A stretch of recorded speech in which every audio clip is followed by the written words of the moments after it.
अध्याय क्रमांक 101 ते 150. चंडवाते ही न मोडे ते गगनाची की फुडे, वाचोनी जरी होईल मेहुडे तरी उरेल कैसे. प्रचंड वाऱ्यानेही जे उडत नाही ते खरोखर आकाशच होय, नाहीतर ते जर ढग असते तर प्रचंड वाऱ्यापुढे कसे टिकले असते.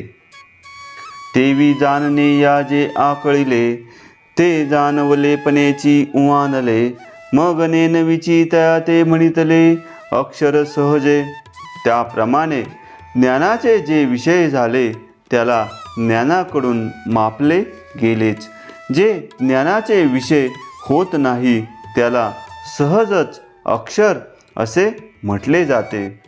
म्हणून वेदविद नर म्हणती जया ते अक्षर, जे प्रकृतीशी परमात्मरूप.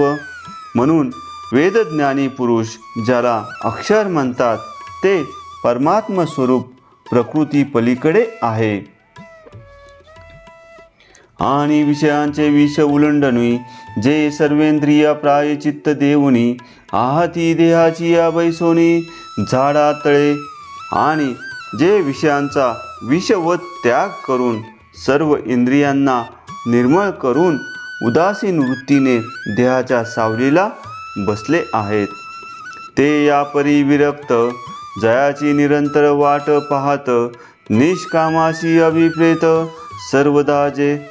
असे विरक्त पुरुषही ज्या स्वरूप प्राप्तीची वाट पाहतात आणि जे निष्काम पुरुषांना अखंड प्रिय आहे. जयाची आवडी न गणिती, ब्रह्मचार्याची सांकडी, निष्ठुर होऊनी बापुडी इंद्रिये करीती. ज्याच्या प्रेमासाठी जे ब्रह्मचार्यासारखे कठीण संकटांना न जुमानता कठोरपणे इंद्रियांना निर्बल करतात. ऐसे जे पद दुर्लभ आणि अगाध, जयाची येथडीयेची वेद चुबुकळले ठेले.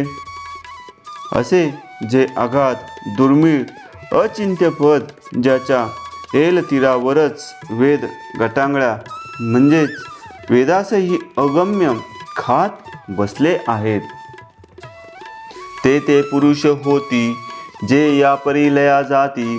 परी पार्था ही जी स्थिती एक वेळ सांगो.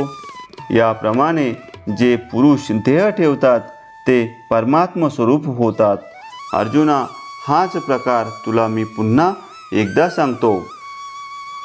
तेथ अर्जुने म्हणितली स्वामी, हेची म्हणावया होतो पामी. तव सहजे कृपा केली तुम्ही, तरी बोलिजो काजी. तेव्हा अर्जुन म्हणाला, हे महाराज, हीच विनंती तुम्हाला करण्याच्या विचारात मी होतो, तोच आपण सहजच सांगतो म्हणून कृपा केली, तरी सांगण्याला सुरुवात करावी. परी बोलावे ते अति सोहोपे, तेथे म्हणितले त्रिभुवन दीपे. तुझ काय नेनो संक्षेपे, सांगेन ऐका. अर्जुन म्हणाला, जे सांगाल ते अतिशय सुलभ असावे. तेव्हा त्रैलोक्याचे प्रकाशन करणारे श्रीकृष्ण म्हणाले, आम्ही तुझे मनोगत जाणत नाही का, तुला थोडक्यात सांगतो. तरी मना या बाहेरीलीकडे, या वयाची 6वी आसवे मोडे. हे हृदयाची या डोई बुडे, तैसे कीजे. तरी या मनाला बाहेर धावण्याची जी स्वाभाविक सवय आहे ती मोडून ते हृदयाच्या डोहात खोल मुरेल तरी कसे करावे. सर्व द्वारांनी संयमे, मनोहृदयी निरुद्धचे. मूढन याद्यत्मनः प्राणमास्तिनो योगधारणाम. सर्व इंद्रियांचे नियमन करून हृदयाच्या ठिकाणी मनाचा निरोध करून आणि आपला प्राणवायू मस्तकामध्ये ठेवून योगचरणामध्ये स्थित होऊन. परी हे घरीच घडे, जरी संयमाची अखंडे. सर्वद्वारी कवाडे कळासती. परंतु जर सर्व इंद्रियांच्या दारात नेहमी निग्रहाची कवाडे लावली तरच हे घडेल. तरी सहजे मन कोंडले, हृदयची असेल उगले, जैसे करचरणी मोडले, परीवरून सांडी. त्याप्रमाणे हे मन सहजपणे कोंडले जाऊन हृदयात स्थिर होईल. जसे हातपाय मोडलेला माणूस घर सोडून जात नाही, तैसे चित्त राहिली या पांडवा, प्राणांचा प्रणवनी करावा. मन अनवृत्ती पंथे आणावा, मूर्धीवरी. अर्जुना, असे चित्त स्थिर झाले की प्राणायामाने ओंकाराचे ध्यान करून मग तो वायू क्रमाक्रमाने ब्रह्मरंध्रापर्यंत आणावा. तेथ आकाशी मिळे न मिळे, तैसा धरावा धारणा बळे. जव मांत्रात्रय मावळे, अर्धबिंबी. ब्रह्मरंध्राशी प्राणाला आणल्यावर तेथे तो धारणेच्या बळाने आवरूप त्याचा ब्रह्म आकाशात लय होईल असा राहील. त्यानंतर अ, उ, म या 3 मंत्रांचा अर्धमात्रेत लय होईपर्यंत प्राणवायू धरावा. तववरी तो समीरू, निराळी की जे स्थिरू. मग लग्नी जेवी ओंकारू, बिंबीची विलसे. तोपर्यंत तो वायू आकाशात निश्चल करावा. मग अर्धबिंबात 3 मात्रांचा लय झाला की जसा ओंकार शोभतो त्याप्रमाणे तो वायू महद आकाशात स्थिर झाला असता शोभतो, म्हणजे लयास पावतो. ओमित्येकाक्षरं ब्रह्म व्याहरन् मनुस्वरं, यः प्रयाति त्यजत्यहं स याति परमागतिम्. ओम या एकाक्षरी ब्रह्माचा उच्चार करीत व माझे स्मरण करीत असता जो देहाचा त्याग करतो तो अत्यंत श्रेष्ठ अशा गतीला पावतो. तैसे ओम हे स्मरे आणि तेथेची प्राणुपुरे. मग प्रणवांती उरे पूर्ण गणजे. तेव्हा ओंकाराचे स्मरण थांबताच तिथे प्राण विसावा घेतो आणि शुद्ध ब्रह्मानंद स्वरूप मात्र टिकून राहते.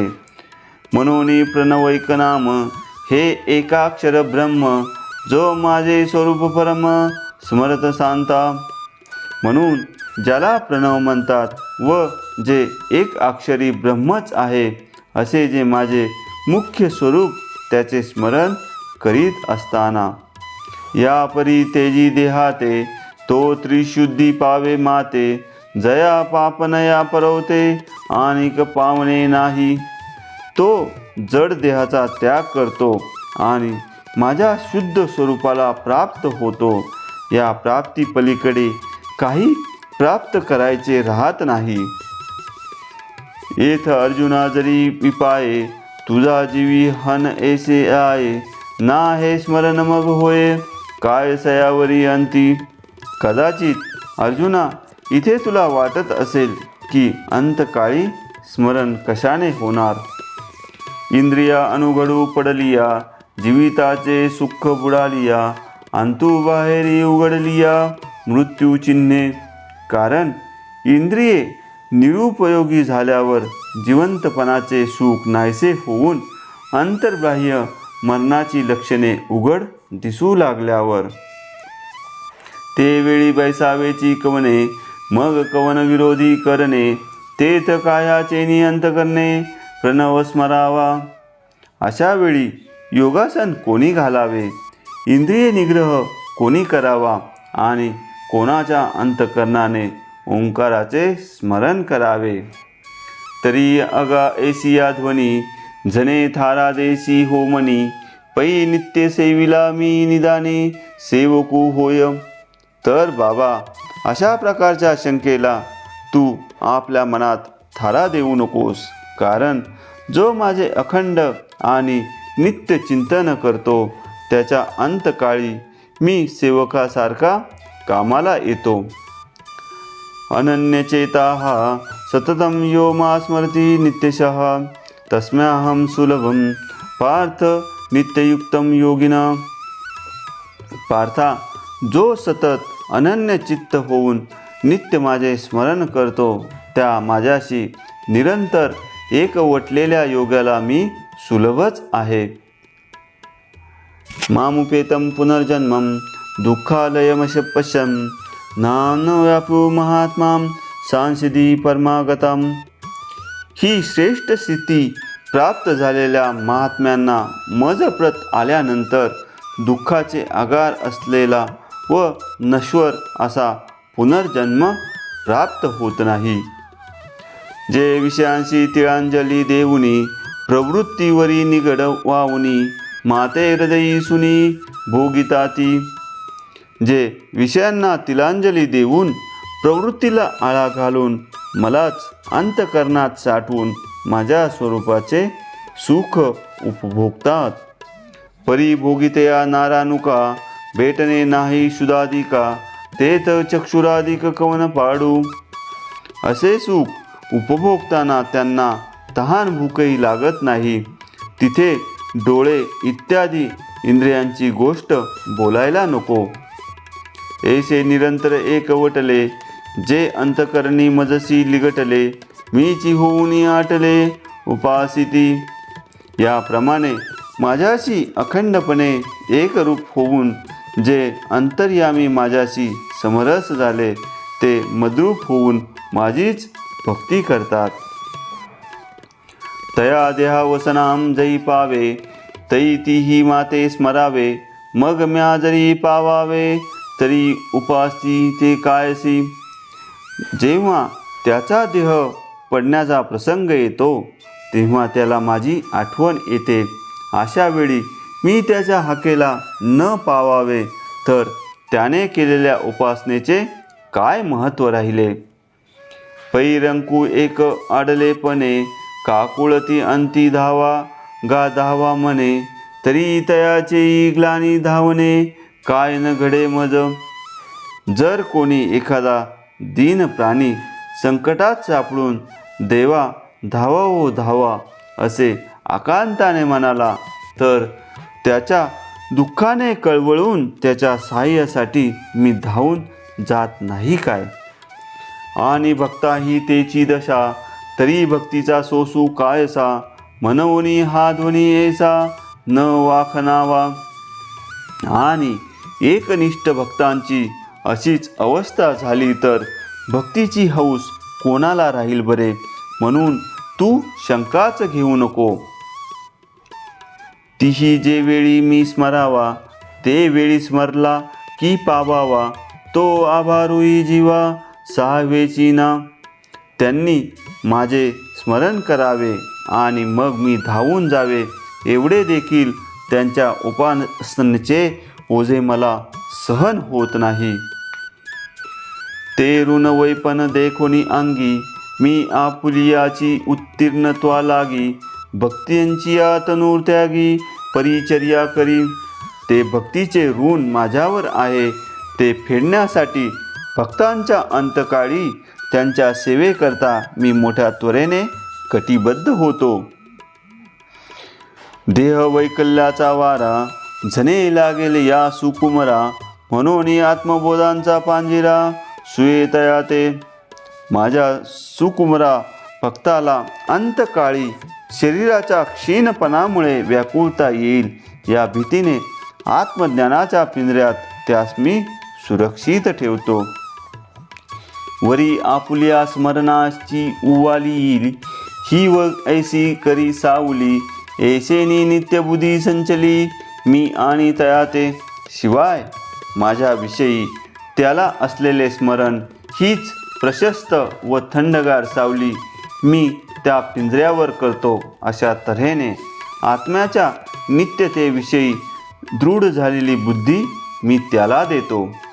म्हणून देहांतेची साकडे माझी या काहीची न पडे मी आपुली या ती आपुलीकडे सुखेची आणि. म्हणून मरणाचे संकट माझ्या भक्तांना कधीच पडत नाही. त्या जीवलगांना मी माझ्याकडे विनाशायास आणतो. वरचील देहाची गवसणी फेडुनी आज अहंकाराचे रज झाडुनी शुद्ध वासना निवडुनी आपण पा मिळवी. त्यांच्या आत्म्यावर असणारी देहरूपी गवसणी काढून अहंकार रूपी धूळ झाडून शुद्ध वासना वेगळी काढून त्या भक्ताचे मी आपल्याशी ऐक्य करतो. आणि भक्तांना तरी देही विशेषी एकवंकीचा ठाव नाही. मनऊनी अभेरू करिता काही वियोगू ऐसा न वाटे. आणि भक्तांना देहात असताना देहाबद्दल ममत्व नसते, म्हणून देहत्याग करताना त्यांना देहवियोगाचे दुःख नसते. ना तरी देहांतीची मिया यावे, मग आपण पयाते न्यावे. हेही नाही स्वभावे, जे आधीची मग मिनले. नाहीतर देहत्यागाचे वेळी मी त्यांच्याकडे जावे आणि त्यांना आत्मस्वरूपाला न्यावे असे त्यांच्या चित्तात नसते. कारण भक्त देहधारी असतानाच ते मद्रूप झालेले असतात. एरी शरीराची असलेली असतेपणा हेची सावली. वांचोने चंद्रिका ते ठेली चंद्रीच आहे. एरवी चांदण्याचा भास जलाशयात प्रतिबिंबामुळे खरा वाटतो, परंतु खरे चांदणे चंद्राच्या ठाई सत्यत्वाने असते. त्याप्रमाणे शरीररूपी पाण्यात तो भक्त दिसला तरी तो भास आहे, वास्तविक तो मतस्वरूपी आहे. ऐसे जे नित्ययुक्त तयासी सुलभ मी सतत.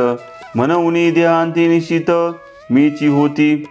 अशा प्रकारे जे निरंतर माझ्यात एकरूप झालेले असतात त्यांना मी नेहमी जवळ आहे, म्हणून ते देहावसन झाल्यावर खात्रीने मीच होतात. मग क्लेशतरूची वाडी, जे तापत्रयाग्नीची सकडी, जे मृत्यू काकासी कुरोंडी सांडली आहे. नंतर जे शरीर क्लेशरूपी वृक्षाची बाग, अध्यात्मादी 3 तापरूपी विस्तवाची शेगडी, मृत्यूरूपी कावळ्यास टाकलेला बळी आहे. जे दैन्याचे दुबते, जे महाभयाते वाढविते, जे सकळ दुःखाचे पुरते भांडवल. जे दैन्य प्रसवणारे आहे, जे महाभयानक अशा मरणाला पोचते व जे सर्व दुःखाचे प्रचंड भांडार आहे. जे दुर्मतीचे मूळ, जे कुकर्माचे फळ, जे व्यामोहाचे केवळ स्वरूपाची, जे दृष्ट बुद्धीचे उत्पत्ती स्थान, कुकर्माचे फळ भ्रांतीची प्रत्यक्ष मूर्तीच आहे.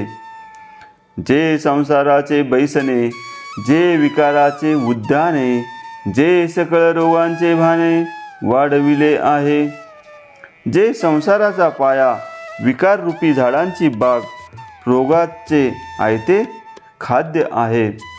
जे खाळाचा खिच उशिटा, जे आशेचा अंगवठा, जन्ममरणाचा ओलिनवटा स्वभावे जे.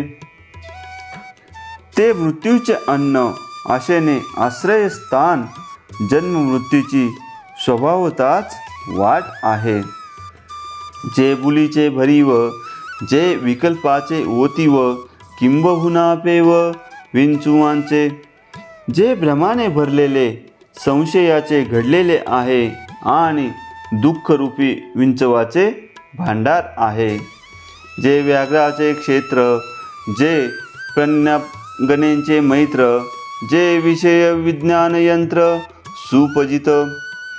जे शरीर वाघाचे वसतिस्थान, जे वेश्येच्या प्रेमासारखे दिखाऊ आहे, जे विषयाचा अनुभव देणारे सर्वमान्य साधन आहे. जे लावेचा कळवळा, निवालिया विशोधकाचा गळाळा, जे विश्वासू अंगवळा संवचोराचा.